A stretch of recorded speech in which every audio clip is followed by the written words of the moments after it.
God has made, so here's the question. God has made several covenants with man. God has always been faithful, but man has broken covenant after covenant. Yet God continues to honor his promises even after our failure to keep them. Does that explain or partially explain the indissolubility of a sacramental marriage? That's absolutely right. The whole sacramental marriage is to be a mirror of the divine love. Well, the divine love is totally faithful. God is always faithful. Man is unfaithful, but God's fidelity continues. And there are all kinds of examples to this. And the principal example being Israel.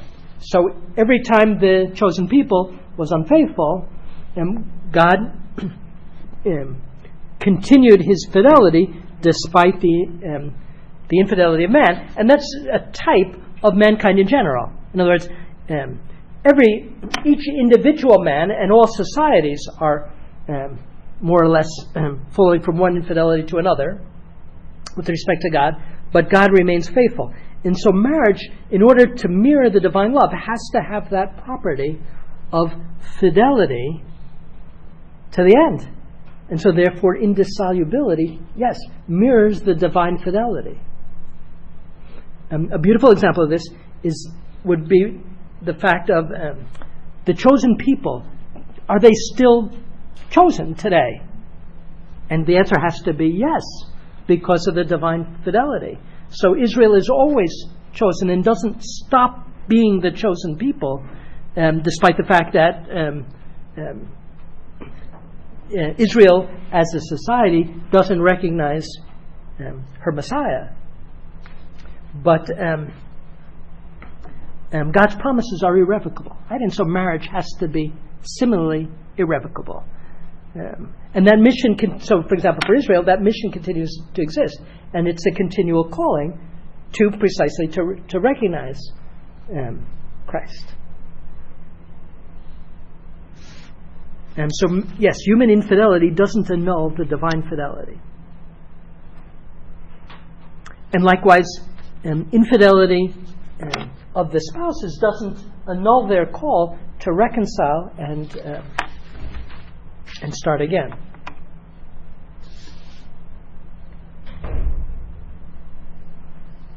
Another question. Many Protestants will acknowledge divorce as a sin, but believe that all that is necessary is to confess your sin and ask God for forgiveness and then move on. Yet Catholics agree with a lot of that, except the moving on part, that we have to either reconcile or stay chaste to that spouse. Yes, that's absolutely right. There may be times in which a couple will have to separate. So assuming that the marriage is valid, right? So you have a valid sacramental marriage. There could be times in which, because of abuse of one spouse, the other spouse has to separate because the situation has become, humanly speaking, impossible. In such a case, nevertheless, the bond continues, and therefore, a couple that was validly married and has to separate for whatever reason, they have to remain chaste. And what about the case where a couple civilly divorces, remarries, which would not be a valid sacramental marriage, and then after a time seeks reconciliation? What should they do? Well, it would be the same. They would have to remain faithful to the first marriage, which is the only valid one, and therefore, suppose they have children by the second marriage, and they have an obligation of charity to the children of that second union, in which case they may have to continue. They may not be able to separate from that second union. They would have to, though, live as brother and sister. In other words, to maintain, to live in perpetual continence. In which case, if they resolve to do that, they could receive absolution, and they would have to not give scandal, though, in receiving the Eucharist. So that would be John Paul II in Familiaris Consortio. He speaks about that situation. Well, they could, but not in a. All right. So suppose you have a couple that was validly married, got civilly divorced, started another union, have children with that union, repent, want to be reconciled with the church, and yet they can't leave the second spouse, even though they're not validly married to them, because of offspring. All right, what should they do? Yes, they can be reconciled with the church if they resolve to live as brother and sister, and they can receive communion, but not if it would give scandal. And how would it give scandal? If it would, because other people don't know that they're living as brother and sister, and it could lead other people to think, well, the church thinks that divorce is okay and second marriage is okay, and that you could continue to receive communion. So the couple would actually have to avoid giving that scandal by perhaps receiving communion in a place where they're not known, in which case they could. Right, and that's what a good confessor should tell them. And somebody, is that impossible? No, it's not impossible, because God doesn't command the impossible. He commands the difficult. But when He commands the difficult, He gives the grace to do it. Right? So that's a certainty of faith, that God gives the grace to do whatever His law requires. Does polygamy generally turn the spouses into objects rather than equal partners? Sure, because of the inequality. And so the way that polygamy almost always works is that one man marries several wives, and the result is probably, at least in part, treating those wives as objects for his gratification or for making more numerous children, but still in either case instrumentalizing the wives.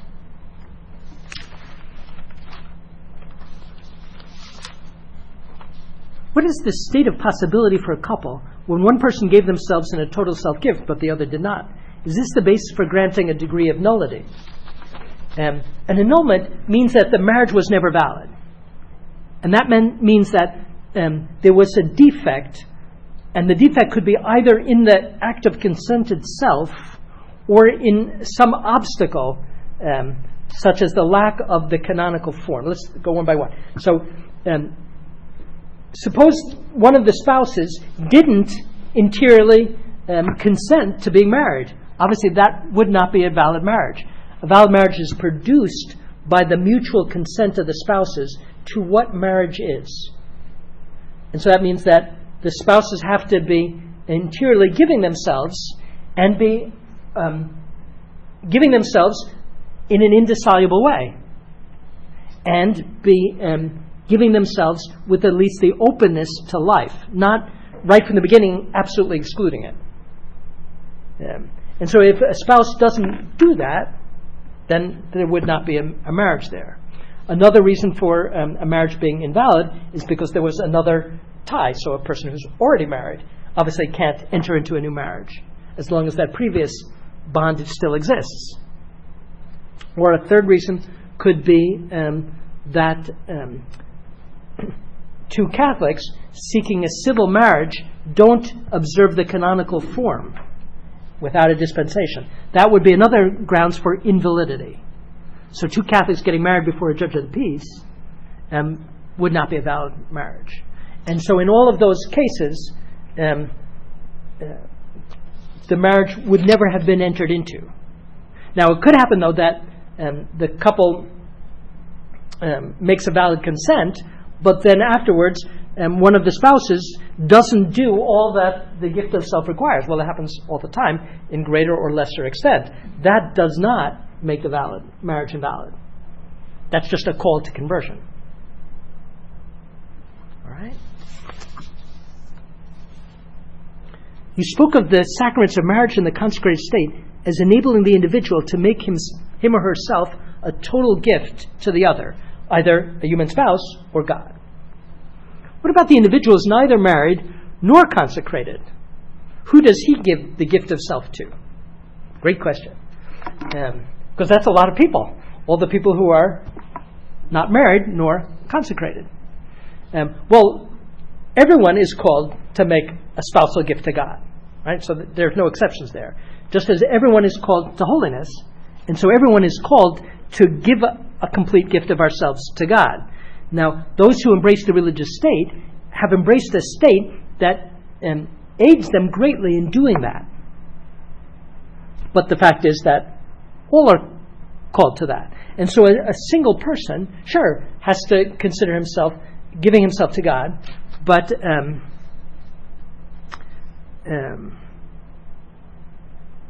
that doesn't exclude them seeking to enter into a spousal relationship with another human being. In the meantime,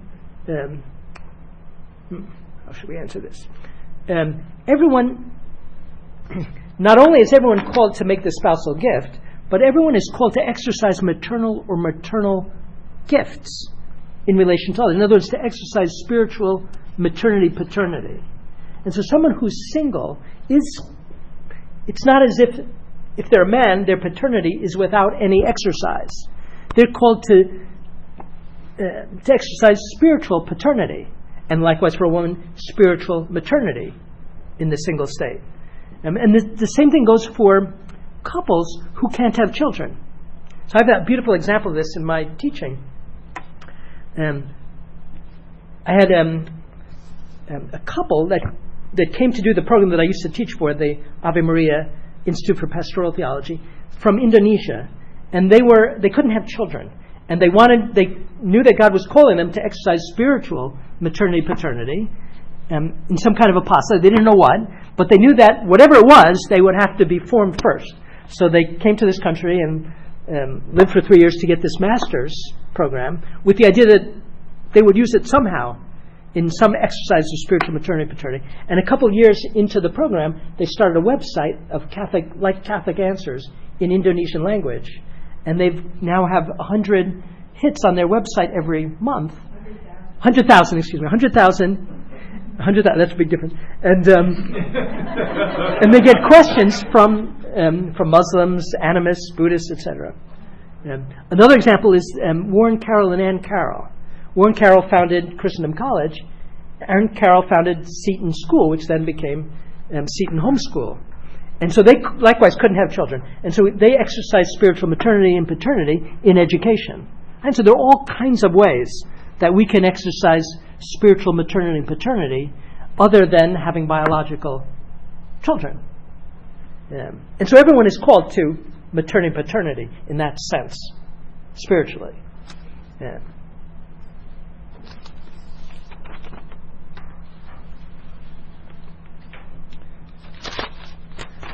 I'm going to have to bow out on this one. Do you have an opinion on the motivations of the gay rights movement to be so militant, so seemingly out of proportion to their needs?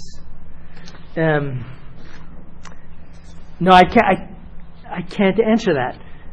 But there's no doubt about this, that Satan hates marriage. And why does he hate it? Because of what we explained. Because it's a sacrament of the divine love.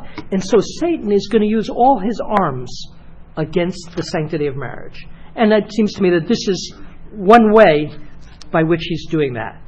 And perhaps those who are militant in this movement don't realize that they're being used in this way by someone who hates marriage so intensely as Satan. Now that's not only true of, that's true of all sin. Satan uses all sin to work against God. But it would seem that would be one broad area in which...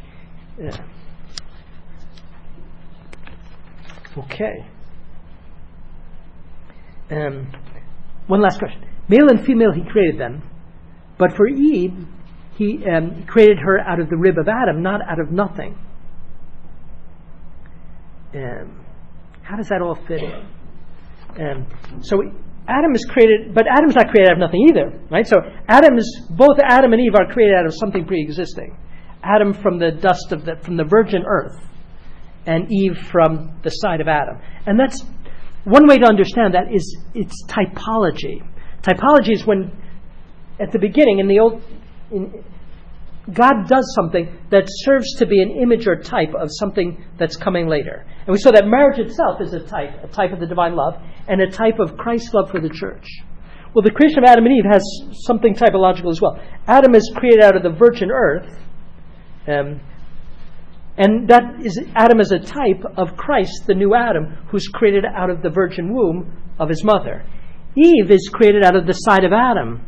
And that's to be a type of Christ's bride, the church, who's created out of Christ's pierced side as he dies on the cross. So when Christ is dying on the cross, the centurion, after he's died, the centurion, to make sure that he's died, pierces his side. And out comes water and blood. And that water and blood is a sign of the two fundamental sacraments of the church, baptism and the Eucharist. Baptism, that sacrament by which new members are, by which the church is born, and the Eucharist, the source and summit of her life. And so we could say that the church was born from Christ's side because the church is born from the sacraments. And so we could see that Eve being created from the side of Adam as he slept in Eden was a kind of type of the church being born of the new Adam, Christ, as he slept in the sleep of death on Calvary. On that note,